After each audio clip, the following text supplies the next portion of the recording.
comprendre qu'on n'a pas de médecin de garantie encore, on n'a rien de garanti. On devrait tout avoir un espace pour un parc industriel. Pas tous des fous, là. On est-tu capable de gérer certaines choses chez nous? Si tu nous fais mourir, là, ils continuent à faire des règlements comme ils font là. Moi, je ne peux pas compter les montrer, mais il y en a qui en comptent à l'heure actuelle.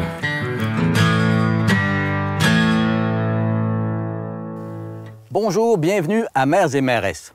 Dans cet épisode, on va à Saint-Alban, à l'ouest du comté de Portneuf.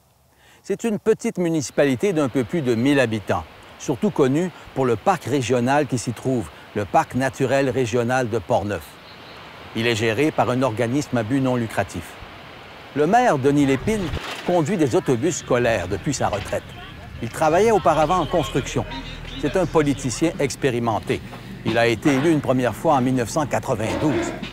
Il est resté maire 14 ans, soit jusqu'en 2005. 12 ans plus tard, en 2017, il s'est fait réélire. Il s'est même présenté au niveau provincial pour l'Action démocratique en 2003, mais il est arrivé deuxième. Nous l'avons rencontré en juin 2024 à l'Hôtel de Ville, qui est dans l'ancienne Caisse populaire de Saint-Alban. Mais l'entrevue elle-même s'est faite dans la salle où se tiennent les séances du Conseil. La première fois que Denis Lépine s'est fait élire, c'est à l'occasion d'un grand débat public autour d'un projet de site d'enfouissement qui ne faisait pas l'unanimité. On avait la Waste Management qui s'en est ici avec un gros site d'enfouissement. Ça a fait un marasme dans le village. Ça a devenu très rapidement une élection référendaire, les pour et les contre. D'ailleurs, on compte souvent qu'ici, on était à 150 personnes dans les premiers conseils qui s'est fait. C'était quand même assez houleux, là. Moi, j'étais du côté contre, puis le conseil en place, il était du côté pour. Puis moi, à la fin de ça, on a gagné. Puis là, c'est là qu'on est rentré 7 nouveaux conseillers. Personne n'avait été dans un conseil municipal, en principe, dans les 7 qui étaient là. Mais tu sais, la Waste Management offrait un montant astronomique de 2 piastres à tonne pour qu'il s'en vienne ici. Puis moi, je suis fier aujourd'hui, puis j'ai rien contre les gens qui étaient pour, c'est que la population de Saint-Alban a refusé un montant comme ça. Puis, pas longtemps après, on a rentré le recyclage des bacs. Puis, avec l'entrepreneur de Saint-Hubert, il a fait des bonnes offres. Puis, on a rentré ça ici. Puis, avec le temps, on n'aura pas pu revirer de reculons tout ce qui est pour l'environnement. Denis Lépine a la politique dans le sang. Même avant de penser se présenter à la mairie, il en faisait déjà. Bien, moi, je travaillais pour une entreprise de Saint-Marc, puis je faisais beaucoup de politique. Tu sais, je m'occupais de... J'étais libéral longtemps, j'étais libéral de compagnie, j'étais libéral convaincu, puis j'aimais ça. Quand je suis arrivé ici, j'aimerais ça être maire. Tu sais, je passais avec ça, puis je me suis présenté 2 fois, ça n'a pas passé. Puis bon, mon ancien employeur, il dit, bien là, si tu veux être maire ou conseiller, il faut être marié. Parce que là, j'ai été marié. Il faut que les gens te connaissent. J'avais pas un agenda politique, admettons. J'ai eu un agenda politique une fois dans ma vie, en 2002, lorsque je me suis présenté au DQ. Ça, c'est un vouloir que je voulais, c'est un désir. Après avoir fait ça, là, ça, c'est un désir que je voulais avoir. J'avais le goût d'aller là. Ça, honnêtement, c'est pour la seule fois que j'ai vraiment décidé, piqué, puis y aller pour des raisons, c'est cette fois-là. C'est une expérience énorme. La plus belle expérience de ma vie, j'ai pas fait d'aller là. Je suis arrivé deuxième, puis c'est bien correct. Pendant toutes ces années à la mairie, Denis Lépine a vu évoluer les façons de faire. Les échanges d'idées entre les conseillers sont aujourd'hui plus riches et ils ne se font plus en public, ce qui donne des séances de conseil plus disciplinées. Lui-même ne dirige plus le conseil comme avant. Le temps que j'ai été au repos, on va dire ça, 12 ans, là, ça m'a fait prendre un recul, parce que je disais tout le temps aux gens qu'à l'origine, j'étais très contrôlant. Puis aujourd'hui, je suis très dirigeant. On n'a plus besoin parce que, on avait 2 employés au début, là, on en a 5, 6 employés. Avant, bien avant, tu n'avais pas de caucus. Ça se décidait ici. C'est pour ça que ça finissait à minuit, puis ça arrêtait plus. Là, aujourd'hui, tu arrêtes, tu es beaucoup mieux préparé. Premièrement, on a des préparations, des employés municipaux qui nous préparent ça bien comme il faut. On a le temps d'en parler bien régulier. Puis toute la semaine, il faut y repenser pour vérifier tes affaires comme il faut. Tous les gens qui sont ici ont des idées. Très correct. Je vais donner la mienne. Je veux dire, je vais arrêter là. Tu sais, une grosse différence, comme je l'ai dit tantôt, contrôlant, dirigeant. Il y a peut-être un ou deux dossiers que j'ai forcé un petit peu plus, mais je sais pas, je veux dire, il faut se rallier. C'est ça la différence de mes 2 mandats, dans le fond. Puis c'est ça qui fait que t'es une chose unie. Puis on se voit dans le village partout. C'est le fun de se dire bonjour. Puis tu sais, moi, j'en suis rendu là. C'est le seul maire que nous avons rencontré qui trouve que le gouvernement provincial est généreux envers les municipalités. Parce qu'il compare avec ses premières années à la mairie, dans les années 90. Puis, tu sais, le gouvernement, à mon avis, ils en donnent comme on n'en a jamais eu d'eux autres. Là, la taxe d'assises, la ci, la ça. Quand j'oublie les noms, quand tu fais des travaux d'aqueduc, ça a un nom. Puis tu sais, il en a ça à la table. Tandis que dans mon premier mandat, ben c'était des contacts politiques, députés, à gauche, à droite, c'est demain que ça se passait. Fait que dans ce temps-là, ça se courait comme ça, l'argent, on avait quand même pareil. Mais aujourd'hui, elle rentre, sans dire automatique, la taxe d'assises, c'est un automatisme. Tu sais, moi, ça va demain, après-demain, ça, on n'a pas ça, ces taxes-là. C'est beaucoup plus récurrent. Tu fais une subvention, ben, t'en as MRC. MRC a beaucoup de sous, là, pour qu'on a des comités qui gèrent ça aussi. L'année passée, je pense que c'est 4 millions qu'ils ont mis pour le développement économique, mais ça vient pas de la taxe de base. Avant, on faisait de la politique. Il n'y a plus de ça aujourd'hui. Mais ça allait celui qui en donne le plus, puis qui embarque le plus, celui qui a le plus d'argent, le plus gros. Il a aussi assisté à beaucoup de fusions entre municipalités, ce qui, pour lui, est nécessaire et tout à fait accepté par la population. On était à 28 maires à l'origine, de mémoire. Puis aujourd'hui, on en est 18. J'ai toujours pensé que c'était plus les conseils en place, que je parlais d'ici, qui n'en voulaient pas de fusion. De mémoire, tu n'as pas eu de référendum pour fusionner les autres villages. C'est pas une chose qui était mal pour personne. Denis Lépine trouve aussi que la cohésion entre les municipalités de la MRC de Portneuf est beaucoup plus forte qu'avant, malgré les anciennes rivalités entre l'ouest du comté, moins favorisé, et les deux grands pôles que sont Donnacona et Saint-Raymond.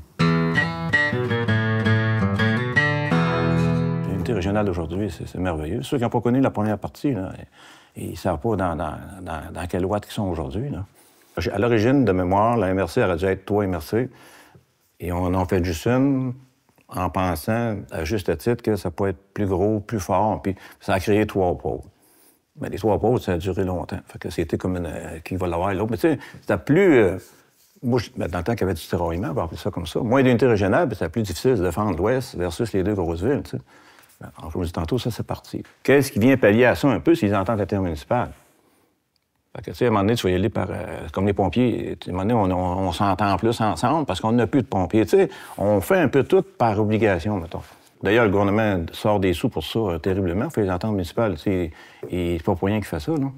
Un des dossiers qui le laisse amer, c'est celui de la santé. L'ouest de Portneuf a de la difficulté à attirer des médecins, malgré tous les efforts de la population. On est 7 maires, 7 municipalités, pas des maires, des municipalités qui on travaille pour la clinique musicale, puis on a mis des sous là-dedans, puis c'est pas le gouvernement qui tient ça debout, c'est les gens de la place. Là. Ça me fait défaut. Je peux pas comprendre, on n'a pas de médecin de garantie encore, on n'a rien de garanti. On a une de temps en temps, mais on se fait faire des promesses qui n'ont pas été respectées. Puis ça, ben, moi, j'aime pas bien ça. Moi, en politique, je sais bien que Moi, je ne peux pas compter démontrer, mais il y en a qui en comptent à l'heure actuelle. Entre-temps, il y a des gens qui travaillent des choses, puis la population qui met des sous dans ça. On est content de l'avoir mis, mais à un moment donné, il va y avoir une fin à ça. Un exemple comme la SAQ, tu as vu tantôt. On a décidé de le prendre, le gouvernement n'était plus là. Mais, on a voulu donner un service à la population, mais c'est pas à nous à faire ça. On s'est pris en main. Je veux bien croire qu'on se prend en main, mais l'Ouest de Portneuf, là, on est les plus pauvres. Là, on est une statistique. Là, on dit, on manque de médecins dans Portneuf. Le capitaine national en avait de trop. Dans Malbaie, ils ont 2 hôpitaux. Ils sont 2 fois ou 3 fois moins de population que nous autres. C'est mal partagé. Puis ça, il n'y a personne qui décide de se prendre en main pour le partager. C'est pour ça que je compte sur l'unité régionale pour qu'à un moment donné, on réussisse à avoir un médecin, mais le médecin, il va ce qu'il veut. T'sais, nous, quand on a commencé, la clinique musicale, là, il y avait des chirurgiens à terre, 3-4. Il n'y a pas un médecin qui venait travailler ici, à marcher de même. On a changé ça, on l'a modifié, on l'a modernisé, on a mis 300 000 $, on l'a mis comme il faut, on les accueille. Puis des fois, tu as eu des chances de n'avoir, mais je comprends que la politique, c'est pas une autre, mais à un moment donné, il faut que quelqu'un mette ses culottes à quelque part. Si quelqu'un veut venir ici, il faut que tu laisses venir. Là. Un autre dossier difficile pour lui, c'est le développement domiciliaire. Vous savez que pour éviter d'augmenter leurs taxes, les municipalités n'ont pas beaucoup d'autres choix que de faire venir de nouveaux résidents ou de nouvelles entreprises. C'est la principale source de revenus. Saint-Alban a même acheté un secteur de la ville pour y faire construire des maisons. Or, comme ailleurs, l'expansion de la ville est limitée par la loi sur la protection du territoire agricole. Et en 2024, le gouvernement du Québec a décidé de renforcer cette loi. Pour dézoner un terrain, il faut maintenant prouver que dans l'ensemble de la MRC, il n'y a pas d'autres endroits déjà dézonés plus propices à ce qu'on veut faire. On voit de la misère à faire des développements dans nos villages. T'sais, autrement dit, on marche en envers. Ils veulent donner de l'argent pour ta revitalisation, Mais ils te laissent pas bâtir des terrains, c'est pas du monde. Tu te fais un paquet industriel, tu l'auras pas. Le territoire agricole, le monde agricole a trop de force aujourd'hui. Si moi, je pense que, à un moment donné, le Parti québécois avait dit le pouvoir aux régions, je croyais à ça, moi. On n'a pas eu le pouvoir nécessaire, puis on n'a pas eu l'argent qui va avec, mais tu sais, le pouvoir aux régions, c'est que dans la région de Portneuf, tu peux-tu dire que nous autres, là, Saint-Marc, il veut un parc industriel, une partie, on peut s'entendre qu'il peut en avoir un, lui, là, raisonnablement, bien fait. Là. Mettons, là, moi, là, le nouveau schéma d'aménagement s'en vient. J'aimerais ça qu'on ait la chance de repartir à zéro. Saint-Alban, c'est quoi qui te reste? Ben, moi, je suis en train de vendre toutes mes maisons, je n'aurais plus. Saint-Gilbert, tiens, il y a zéro place à se développer. Ben, ils vont mourir. Ils vont mourir. L'argent, il ne rendra pas, là.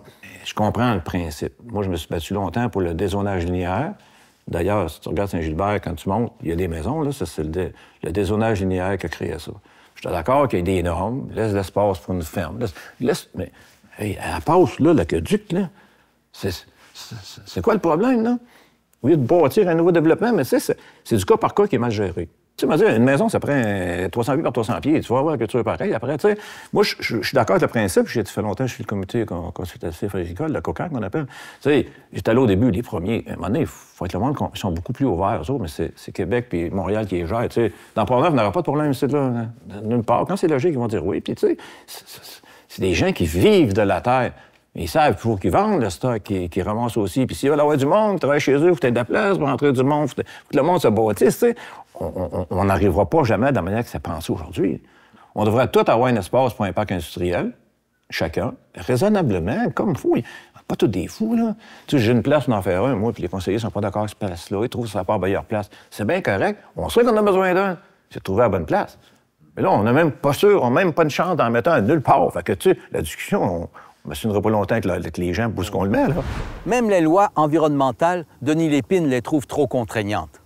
Mais d'une manière plus générale, il en a contre le fait d'être trop souvent limité par des décisions venues de Québec. Regarde, mon voisin, l'autre bord, une belle rue à grandeur, il y a 3 ou 4 petites grenouilles à l'autre bout. Ça aurait été là, le développement naturel et intelligent. Ça bloque. Pour donner un autre exemple, on a eu un dégât d'eau là-bas, là, ça a des éboulis, il faut refaire sur le bord de l'eau. Là. Puis pour avoir le permis d'environnement, ça a pris un chèque de 50 000 $. Fait que il y a beaucoup de travaux qui se retardent à cause de ça, par-dessus le tout, mettons. On est-tu capable de gérer certaines choses chez nous? C'est la différence entre détourner une rivière. Là. Chaque région devrait avoir une certaine entente de vivre ensemble, surtout pour le développement. Tu sais, le gouvernement décide tout. Il dépense ça à coups de milliards. Tu sais, moi, je suis plus capable. Là. Tu sais, je vois aller ça. Pour finir, on a demandé à Denis Lépine ce que ça prenait pour être un bon maire ou un bon conseiller. Ça lui a permis de donner son avis sur Internet et les réseaux sociaux. Faut que tu ailles pour des bonnes raisons. Ça, c'est un. Être capable de partager tes idées avec les autres. Ça, c'est une deuxième. Puis être capable de vivre avec ta population.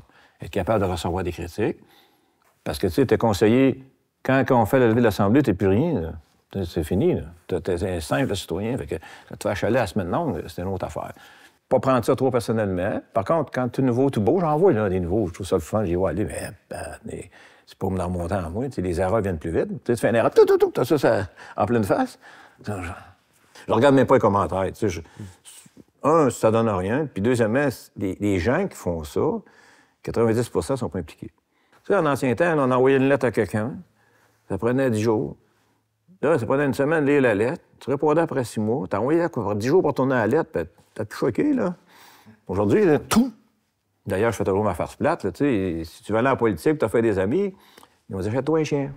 Voilà, c'est tout pour cet épisode. À la prochaine.